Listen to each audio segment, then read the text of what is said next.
Hello. Anna and Daniel appeared to be the epitome of a power couple. Living in an opulent mansion nestled on the outskirts of the city, they embodied success, love, and sophistication. Daniel, a sharp and charismatic entrepreneur, had built his empire from the ground up, while Anna, with her charm and intellect, was the heart of their social circle. Together, they were admired, envied, and often called the couple everyone wanted to be. Their life seemed perfect: weekend getaways to exotic locations, glamorous parties, and quiet evenings sipping wine in front of their grand fireplace. Friends marveled at their chemistry, the way Daniel's eyes lit up when Anna entered a room, and how Anna always spoke of Daniel with admiration and pride. It was a relationship most only dreamed of. But beneath the flawless exterior, subtle cracks had begun to form. Anna had grown restless in their gilded life, craving excitement that Daniel, with his workaholic tendencies, often failed to provide. Meanwhile, Daniel, confident in his love for Anna, remained oblivious to her inner discontent. Their idyllic existence was about to be shattered by a single event, an act of betrayal so unexpected that it would transform their love story into a dark tale of deception, manipulation, and revenge. For now, though, they remained blissfully unaware, living in the calm before the storm. The night of the masquerade party was a grand affair. Hosted by one of Daniel's closest friends, it was an exclusive event with an air of mystery and opulence. Guests dressed in elaborate costumes, their faces obscured by ornate masks, adding an element of intrigue to the evening. The grand ballroom, illuminated by glittering chandeliers, was alive with music, laughter, and the clinking of champagne glasses. Anna, in a sleek black gown that hugged her figure, wore a delicate gold mask adorned with feathers. She radiated elegance, turning heads wherever she went. Daniel, in a tailored suit and a simple black mask, stayed by her side initially, greeting acquaintances and basking in the admiration they always attracted as a couple. But as the night unfolded, Anna grew restless. The anonymity of the masks, the pulsating music, and the intoxicating atmosphere awakened something within her, a desire to break free from her perfectly scripted life. Daniel, distracted by a conversation about a potential business merger, didn't notice as Anna slipped away into the crowd. She wandered into the dimly lit garden terrace, where soft candlelight flickered against the night. There, she encountered someone familiar yet unrecognizable behind his mask: Mark, a longtime family friend and Daniel's business associate. Their conversation began innocently enough, light-hearted banter layered with the teasing charm they'd always shared.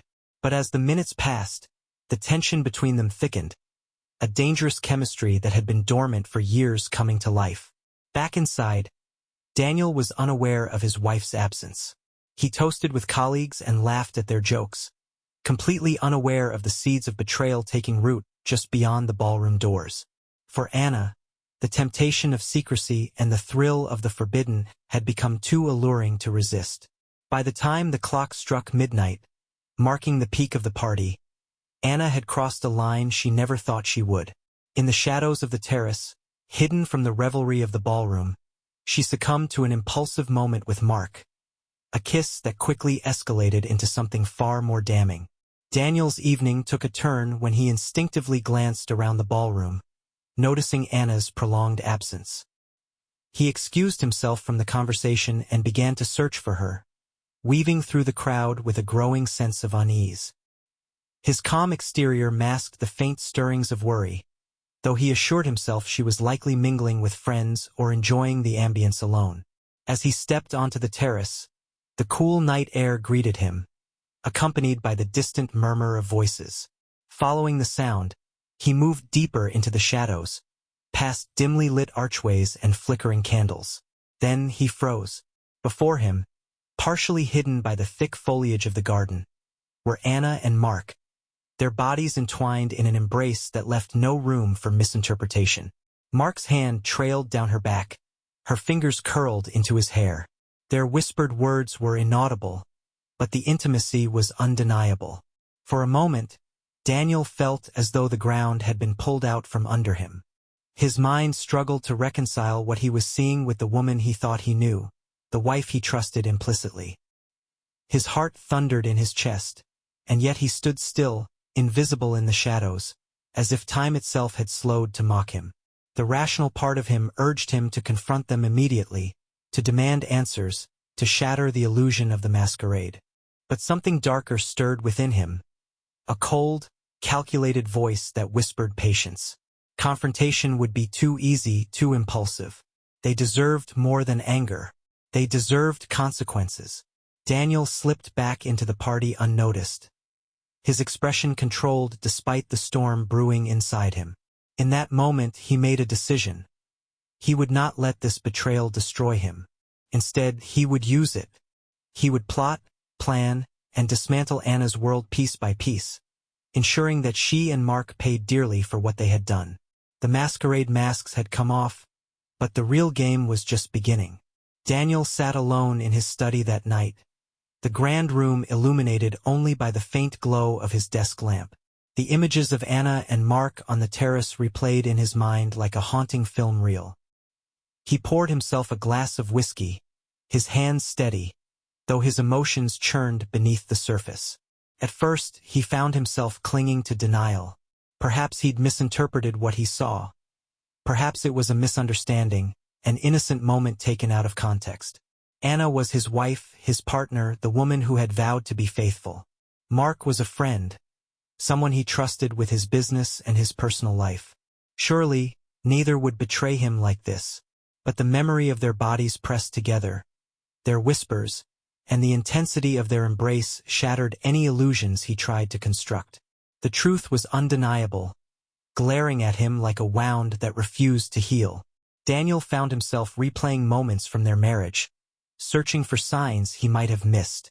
The late nights Anna claimed to be out with friends, the subtle shifts in her mood, the occasional detachment he'd attributed to stress or boredom.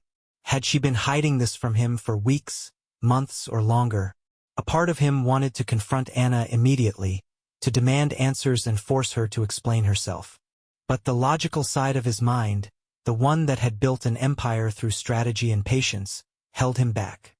He realized that confronting her now would only give her the power to control the narrative, to twist the truth, or to manipulate him into forgiving her.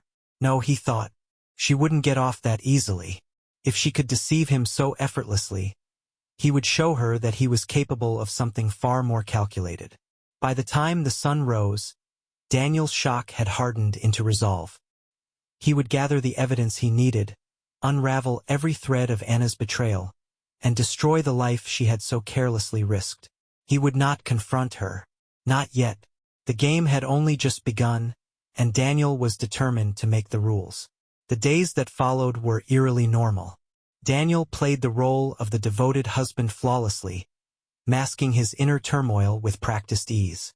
He kissed Anna goodbye in the mornings, shared meals with her in the evenings, and even laughed at her jokes during quiet moments. To Anna, everything seemed perfectly fine. But to Daniel, every smile and glance from her was another reminder of the betrayal she thought was still hidden. While Anna went about her daily routines, Daniel began his quiet investigation. He checked her phone when she left it unattended, scrolling through her messages and call logs. To his surprise, she had deleted all traces of communication with Mark. It confirmed what he feared. She wasn't just careless, she was meticulous. Daniel installed tracking software on Anna's phone, allowing him to monitor her conversations, locations, and even deleted messages. He also reached out to a private investigator, someone discreet and efficient, to follow Anna and Mark, documenting their meetings. Every detail would be collected and stored, photos, videos, timestamps. He wanted undeniable proof, not for confrontation, but for a purpose only he fully understood. As he watched her in their home, Daniel became hyper-aware of her actions. The way she lingered a moment too long on her phone after a text. The occasional excuse to step out for a walk or run an errand.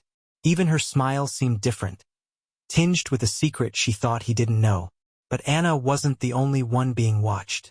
Daniel began paying closer attention to Mark as well. During their business meetings and casual gatherings, he observed every nuance in Mark's behavior. The way Mark avoided eye contact when Anna's name came up, the nervous laughter that escaped when Daniel joked about loyalty or trust. Mark had no idea Daniel was piecing everything together. As the days turned into weeks, Daniel's collection of evidence grew.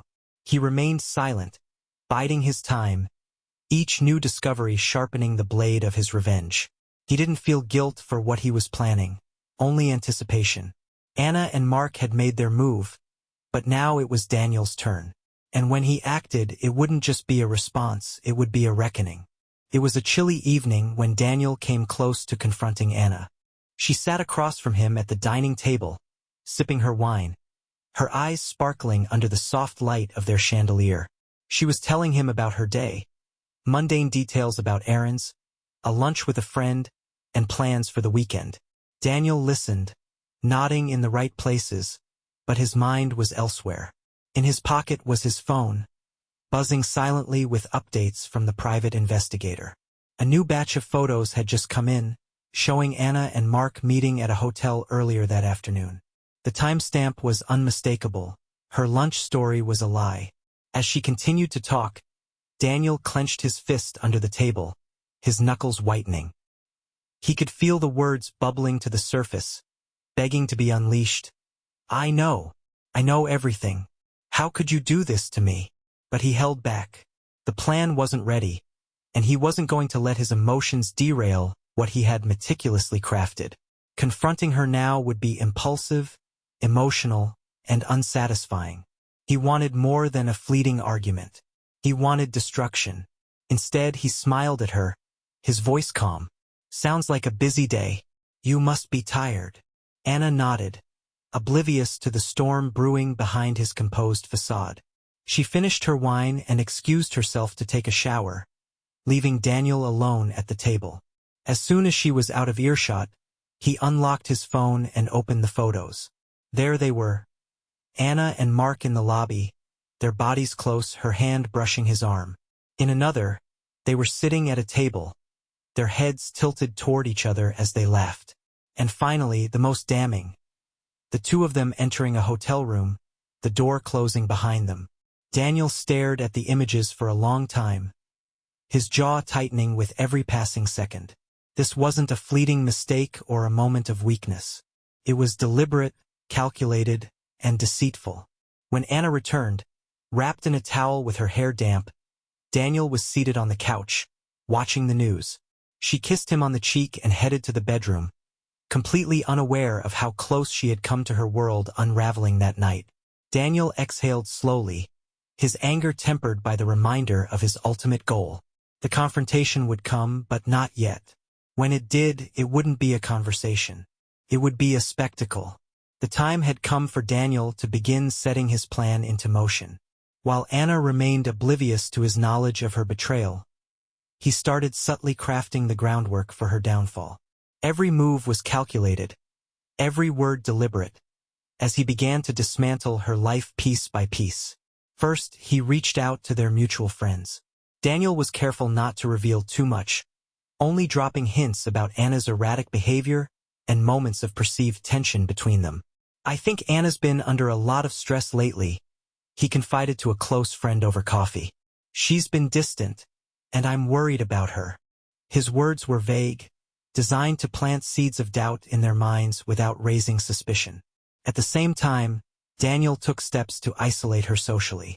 He subtly shifted the dynamic in their social circle, steering conversations away from her accomplishments and subtly discrediting her opinions.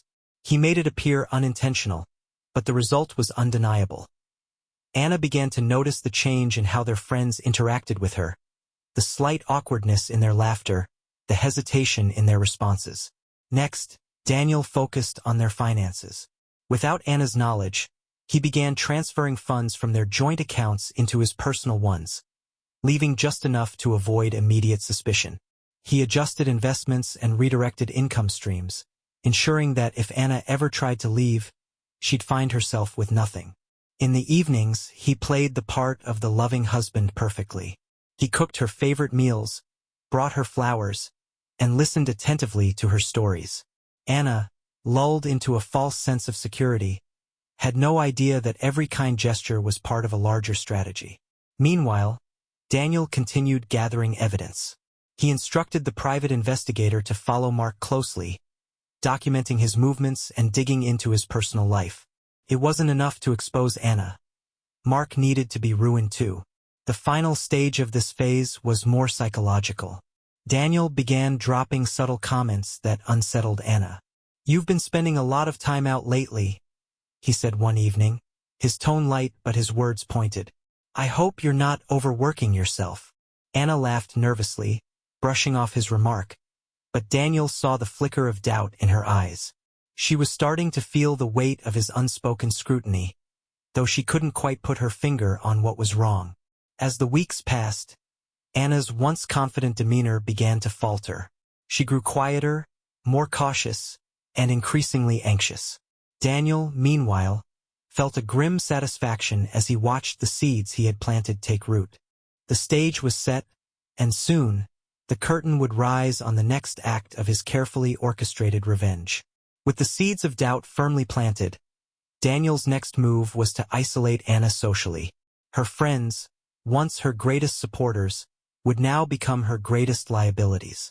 He knew that betrayal wasn't just about what was true, it was about what people believed. Daniel began hosting small gatherings, inviting friends over for dinners and casual evenings. Anna attended, of course, but Daniel subtly manipulated these interactions. When Anna excused herself to step away, Daniel would lean in to speak in hushed tones. "I worry about her," he confided to one of her closest friends, Lisa. "She seems so distracted lately, and she's been distant at home. I don't know if it's just stress or something more." Lisa, naturally concerned, began to probe further. "Have you talked to her about it?" "I've tried," Daniel replied with a heavy sigh, carefully masking his satisfaction. "But she brushes it off. I just hope she's okay." Word spread quickly.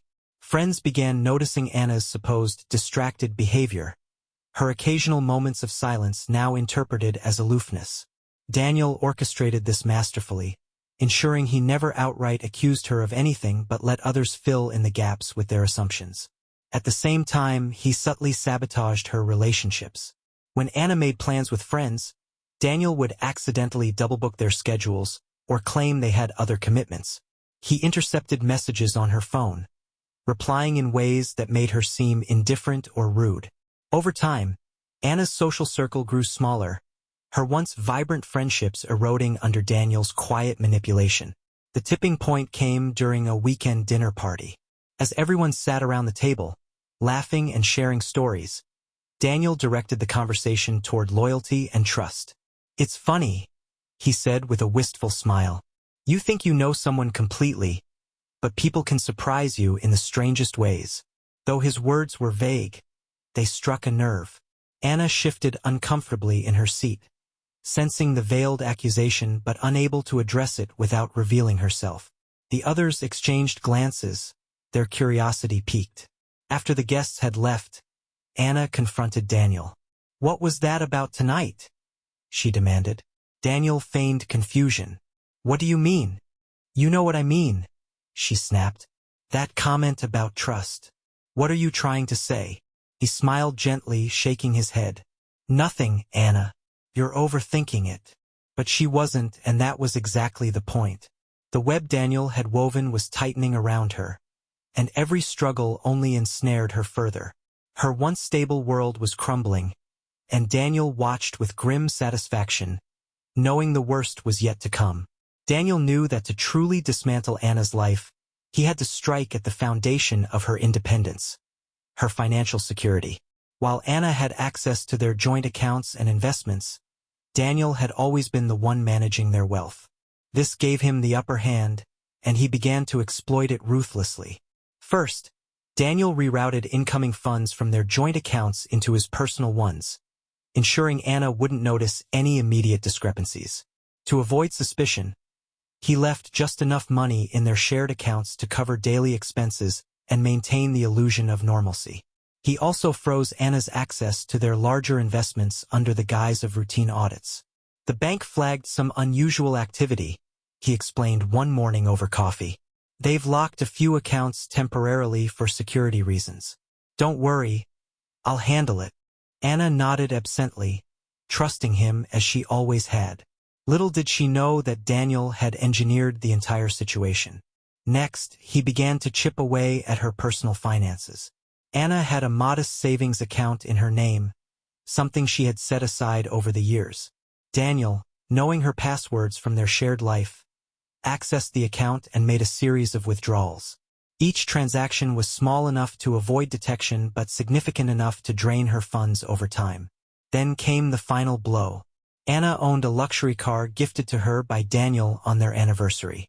Without her knowledge, Daniel had transferred the car's ownership back to himself, claiming it was a precautionary measure for tax purposes.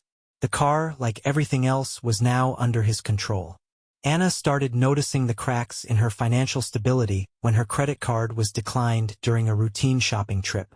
Embarrassed, she called Daniel, who reassured her it was likely a bank error. "I'll call them and sort it out," he said smoothly, hiding his satisfaction as he hung up. As the weeks passed, Anna grew increasingly anxious. Bills she thought were paid began piling up. Subscriptions were suddenly canceled. Her financial independence was slipping away, but every time she brought it up, Daniel had a plausible explanation. "It's just a temporary issue," he'd say with a smile. "We're fine, Anna. Trust me." But Anna could feel the walls closing in. Her once unshakable confidence began to falter as she realized she was entirely dependent on Daniel. He had constructed her gilded cage, and now he was tightening the bars. For Daniel, this was only the beginning. Anna had risked everything for her betrayal, and now she would learn what it felt like to have everything taken away. With Anna's social and financial standing crumbling, Daniel set the stage for the next phase of his revenge: public humiliation. It wasn't enough to strip her of resources and friendships. She needed to feel the weight of shame in the eyes of those who once admired her. The opportunity came when a close friend, Lisa, invited Anna and Daniel to an upscale charity gala. The event was filled with influential figures, many of whom held Anna in high regard. She had always been the life of such gatherings, radiating charm and sophistication. Daniel attended with her, his demeanor calm and collected, masking the storm he was about to unleash. The night began as any other: cocktails, mingling, and polite conversation. Anna was unaware that Daniel had prepared something that would forever tarnish her reputation. Halfway through the evening, Daniel stepped onto the stage, holding a microphone. The audience quieted, expecting a speech about philanthropy or gratitude for their contributions. Instead, Daniel's voice took on a somber tone. "Ladies and gentlemen," he began, his eyes scanning the room, "I'd like to take a moment to speak about loyalty, trust, and the importance of transparency in our lives, both personally and professionally." Anna froze, her drink trembling in her hand. She could feel the eyes of the crowd shifting toward her as Daniel continued. "Betrayal is a painful thing," he said, his voice steady.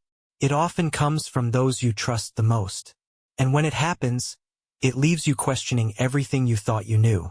He paused, allowing the weight of his words to sink in.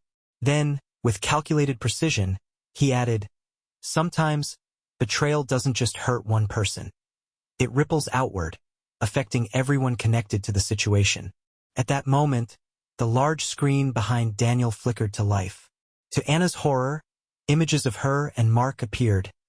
Candid photos from the private investigator's collection. The terrace kiss. The hotel lobby. The damning evidence of their affair displayed for all to see. Gasps rippled through the audience, followed by a hushed wave of murmurs. Anna's face went pale as she clutched her chair, unable to move. She could feel the judgmental stares, the whispers growing louder. Mark, who was also in attendance, stood frozen in shock, his face ashen. Daniel turned toward the screen, as if seeing the photos for the first time. "It's a painful truth," he said, his tone almost mournful. "But it's a truth that needs to be faced." He stepped down from the stage, leaving Anna and Mark to bear the full brunt of the public scrutiny. The crowd, once filled with admiration for Anna, now looked at her with a mixture of pity and disdain. Anna tried to speak, to explain, but no words came. The weight of her humiliation was too great. For Daniel, the sight of her broken composure was a bittersweet victory. He had delivered the ultimate blow, ensuring that her betrayal was not only exposed but also burned into the memory of everyone who mattered in her world. After the gala, Anna's life spiraled into chaos. Friends stopped returning her calls, whispers followed her everywhere, and her social media accounts became battlegrounds of judgment and ridicule. Daniel, however, was far from finished. Public humiliation was just the beginning. Now came the psychological torment. He began with subtle, seemingly insignificant acts that slowly unraveled her sanity. One morning, Anna woke up to find her favorite necklace, a sentimental gift from her late grandmother, missing. She searched frantically, but it was nowhere to be found. What she didn't know was that Daniel had taken it and hidden it in a place she'd never think to look. Other objects began disappearing. Her phone charger, her car keys, even important documents. Each time, Daniel played the role of the concerned husband, helping her search with faux sincerity. "You've been so stressed lately," he'd say. "Maybe you're just forgetting where you put things." He also began manipulating her environment. He changed the thermostat to make the house unbearably cold at night, then denied doing so. He adjusted the clock slightly, making her late for appointments without her realizing why. He swapped her decaf coffee for regular, making her jittery and anxious, then suggested she might be developing health issues. At the same time, Daniel continued to act like the perfect husband in public. He accompanied her to the few remaining social events she dared to attend, holding her hand and offering her gentle smiles. To anyone watching, he appeared to be a supportive partner trying to help his wife through a difficult time. But behind closed doors, his words were cutting. "Are you okay, Anna?" he'd ask, his tone laced with concern. "You seem so distracted lately. People are starting to notice." Anna began doubting herself. Was she losing her mind? She confided in Daniel about her fears, and he listened with feigned empathy, all the while fueling her paranoia. "Maybe you just need some rest," he suggested one evening. "Take a few days to yourself. Clear your head." She took his advice, retreating into isolation. But even in her solitude, Daniel's manipulations continued. He sent anonymous messages to her phone, pretending to be someone who had seen the photos from the gala. The messages were cruel, mocking her and hinting at things only Daniel could know. Anna's anxiety grew to unbearable levels. She started avoiding mirrors, afraid of the haunted expression staring back at her. Sleep eluded her, and her once radiant appearance became gaunt and pale. She couldn't escape the feeling that someone was watching her, judging her, waiting for her to break. For Daniel, every crack in her composure was a victory. He had shattered her reputation, drained her resources, and now he was dismantling her very sense of self. The woman who had betrayed him was disappearing piece by piece, and he was determined to ensure there was nothing left by the time he was done. Anna's world had crumbled into a distorted reality. She was a shell of the confident woman she once was, isolated, humiliated, and tormented by invisible forces she couldn't comprehend. But the worst was yet to come. Daniel, having meticulously orchestrated her downfall, decided it was time to reveal his hand. One evening, Anna returned home to find the house eerily quiet. The lights were dim, and a faint melody from their wedding song played on the speakers. Her heart raced as she called out for Daniel, but there was no response. In the center of the dining room table sat an envelope with her name scrawled across the front. She hesitated, her hands trembling as she picked it up. Inside was a series of printed photos, the same ones displayed at the gala. Her breath caught as she flipped through them, reliving the humiliation. At the bottom of the pile was a note in Daniel's handwriting. "You didn't think I'd let this go, did you?" Anna dropped the photos, her chest tightening. She spun around, searching the room, and found Daniel standing in the doorway. His face was calm, almost serene, but his eyes burned with an intensity that froze her in place. "Daniel," she whispered, her voice cracking. I can explain." He raised a hand, silencing her. "Explain," he said, his tone icy. "Do you even know what you've done? To me? To us? Tears streamed down Anna's face as she tried to speak, but the words wouldn't come. Daniel stepped closer, towering over her. "I've known for months, Anna," he said, his voice low but laced with venom. "I saw you with Mark. I saw everything. And while you were busy sneaking around, I was planning this. Every single moment." Anna's knees buckled, and she sank into a chair, her head in her hands. "I'm sorry," she sobbed. "I didn't mean to hurt you. It was a mistake. A mistake." Daniel interrupted, his voice rising. No, Anna. "A mistake is forgetting an anniversary or burning dinner. What you did was a choice, and now you're going to face the consequences." He leaned in closer, his voice dropping to a whisper. "You thought I didn't see you deleting messages, sneaking out, lying to my face? I gave you every chance to come clean, but you didn't. So now you'll pay the price." Anna looked up at him, her face pale and streaked with tears. "What are you going to do?" she asked, her voice trembling. Daniel straightened, his expression unreadable. "I've already done it," he said simply. "Your friends, your finances, your reputation, they're gone. Everything you built your life on has been stripped away, piece by piece. And Mark? He's finished too. Fired from the company, blacklisted in the industry. He'll never recover." Anna gasped, her mind reeling. "Why? Why would you do this?" Daniel stared at her for a long moment, his face unreadable. Then, with a chilling calm, he replied, "Because you destroyed the one thing I valued most, my trust in you. And now, I've destroyed you." He turned and walked away, leaving Anna alone in the dimly lit room, surrounded by the evidence of her betrayal and the wreckage of her life. The following morning, Anna awoke to the sound of her phone buzzing incessantly. Her heart sank as she read the messages. More fallout from Daniel's carefully executed revenge. Friends she hadn't heard from in weeks were now openly condemning her. News of Mark's firing and her social disgrace had spread, solidifying her status as an outcast.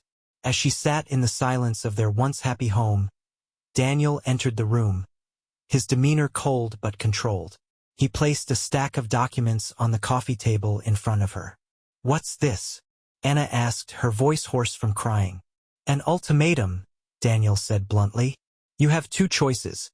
Sign these papers and walk away with the bare minimum, or stay and continue living in this hell I've created for you." Anna's hands trembled as she flipped through the papers. They were divorce documents, meticulously crafted to ensure she left with almost nothing. No spousal support, no claim to their shared assets, and no access to the life they had built together. "You can't do this," she whispered, her voice breaking. "I have nothing left." Daniel crossed his arms, his expression devoid of sympathy. "You should have thought of that before you betrayed me. You took everything we had and destroyed it for a fling. Now, I'm simply returning the favor." Tears welled in Anna's eyes as she looked up at him, pleading. "I made a mistake, Daniel. I was stupid. Please, we can fix this. We can go to therapy, anything. Just don't do this." He shook his head slowly. "There's nothing to fix, Anna.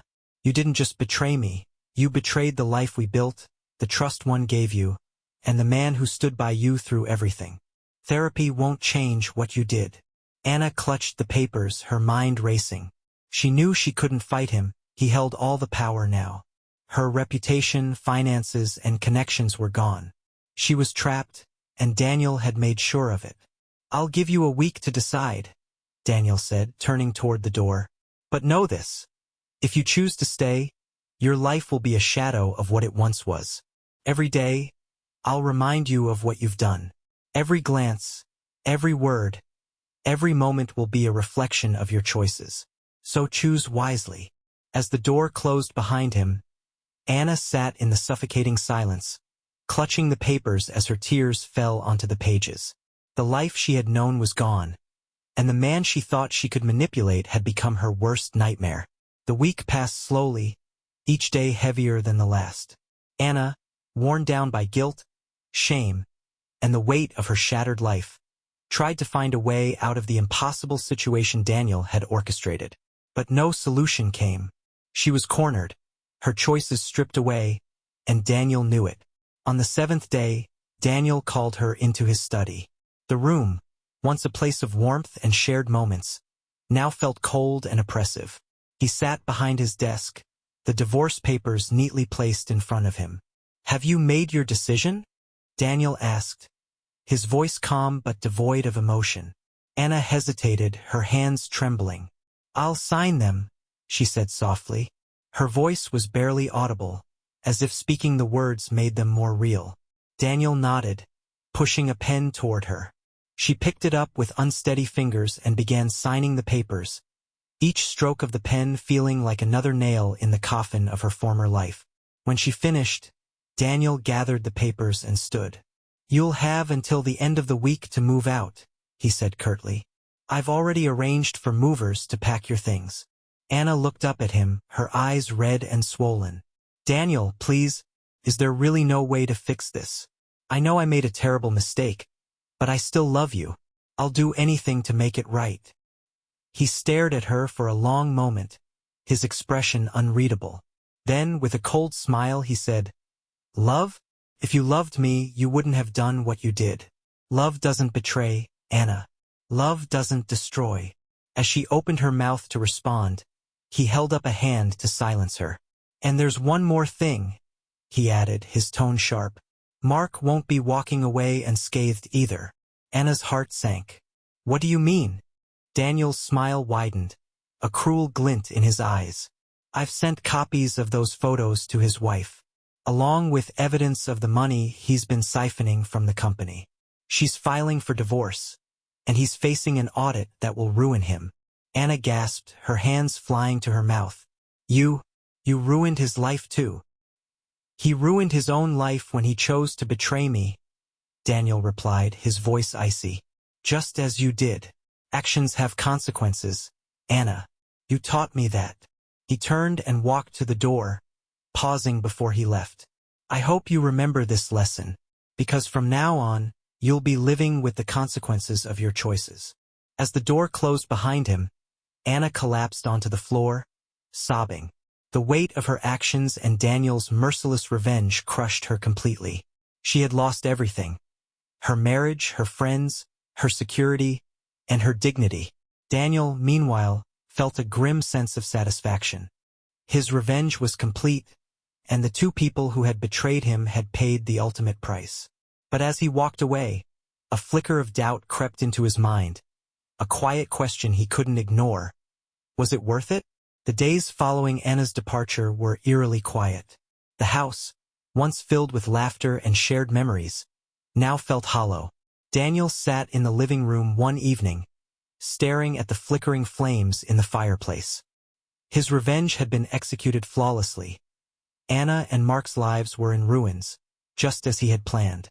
But instead of feeling triumphant, he was consumed by an unexpected emptiness. The satisfaction he had anticipated was fleeting, replaced by a gnawing void.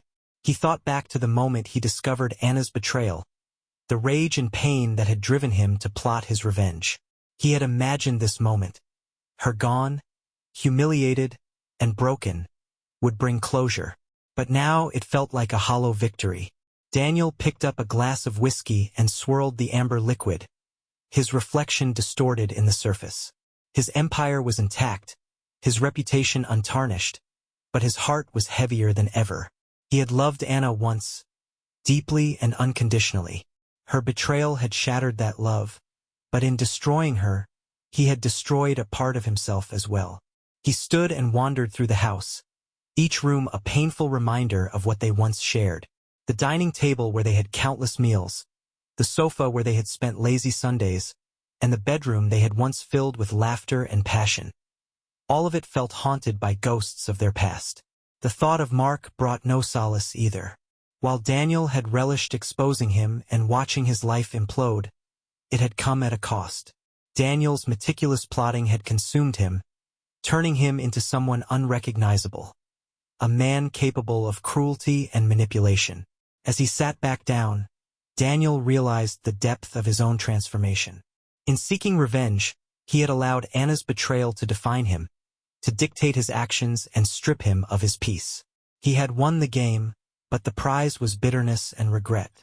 For Anna, the aftermath was devastating. She moved into a small apartment far from the life she once knew, living in isolation and struggling to rebuild. The whispers of her disgrace followed her everywhere, making it impossible to escape her mistakes. Yet, in her solitude, she found moments of clarity, small realizations about the choices she had made and the price she had paid. Mark, too, faced the full weight of Daniel's wrath. His marriage was over, his career in ruins, and his reputation irreparably damaged. Like Anna, he was left to grapple with the consequences of his betrayal, his once charismatic charm reduced to a hollow shell. In the end, Daniel sat alone, his victory a double-edged sword. He had won the battle but lost the sense of joy and trust that had once defined his life. The fire in the hearth burned low, mirroring the flicker of doubt in his heart. For all his careful planning, for all his meticulous revenge, he was left to wonder if justice had truly been served, or if he had simply become another victim of the betrayal he sought to avenge. As the fire died out, Daniel whispered to the silence around him, "Was it worth it?" The silence, heavy and unyielding, offered no answer. "Bye-bye,"